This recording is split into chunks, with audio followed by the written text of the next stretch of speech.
Welcome back. The Nets added 7-time All-Star LaMarcus Aldridge over the weekend to their already stacked lineup. Brooklyn has the number 2 seed in the East and have won 9 out of their last 11 games.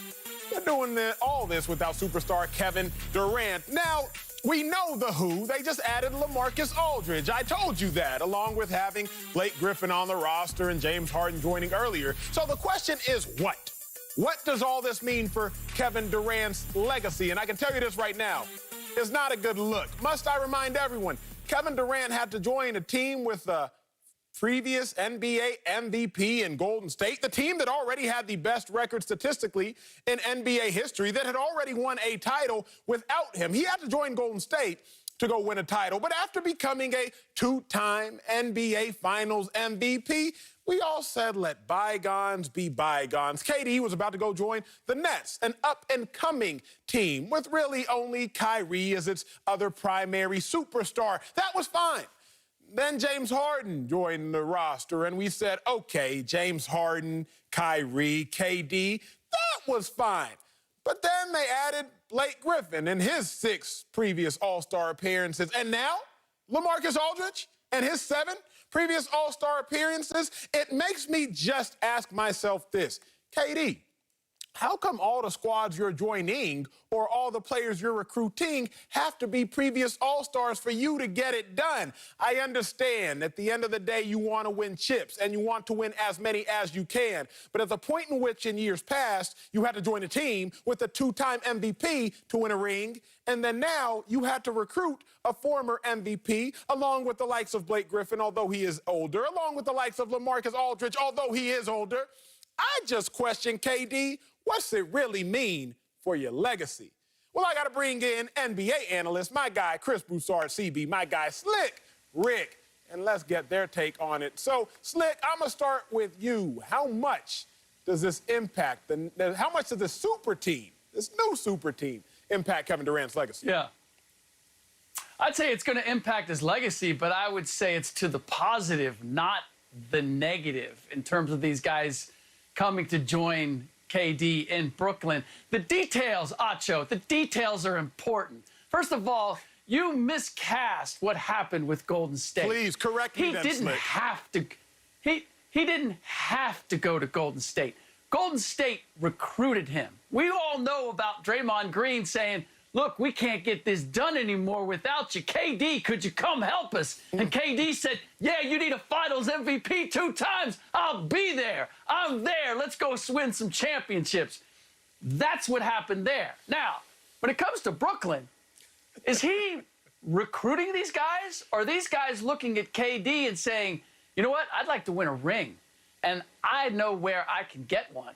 I can get one if I go to Brooklyn and join up with KD and James and Kyrie. Granted, it's not just KD, but the idea is we want to go someplace that we can win a championship, and KD offers that in Brooklyn. So the biggest part for me, though, at this point, because we don't know what's going to happen when it comes to the postseason, how good the Nets are going to be, whether it truly is a super team. But what this tells me is that while KD's reputation in the public and with the media is moody and sensitive and standoffish and all those things, that the talk around the league does not buy into he didn't get along with Draymond, so that must be KD's problem. He didn't get along with Russ, so that must be KD's problem.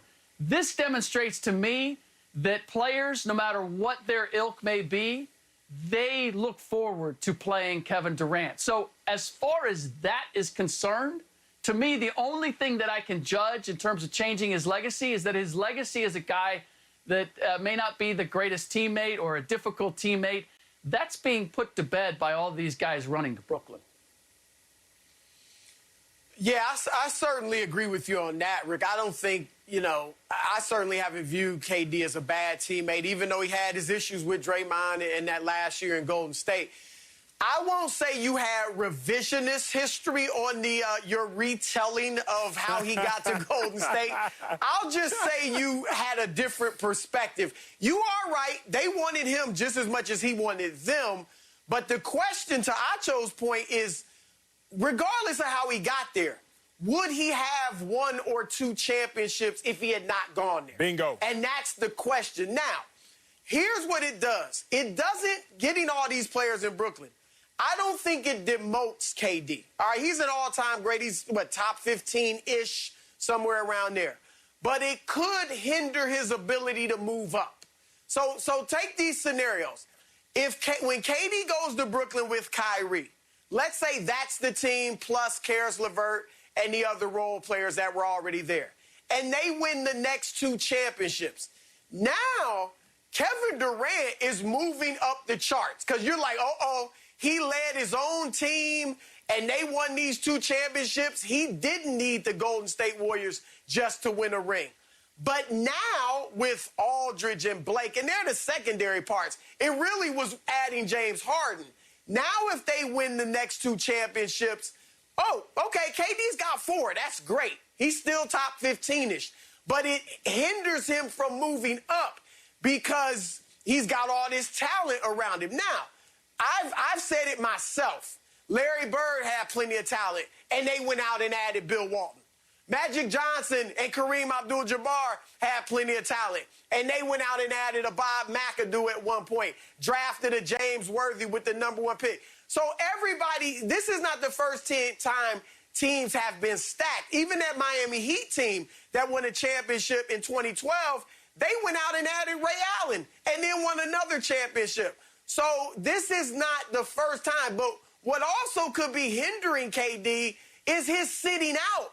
And now people are talking about James Harden as the MVP. You've heard Charles Barkley and others say he might be, whether you agree or not, that he might be the best player in the world.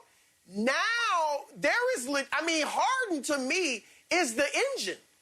And if this is going to work, it is all because of James Harden's playmaking abilities and ability to run the point guard and keep everybody happy. So now we're questioning, is it KD's team or is it Harden's team?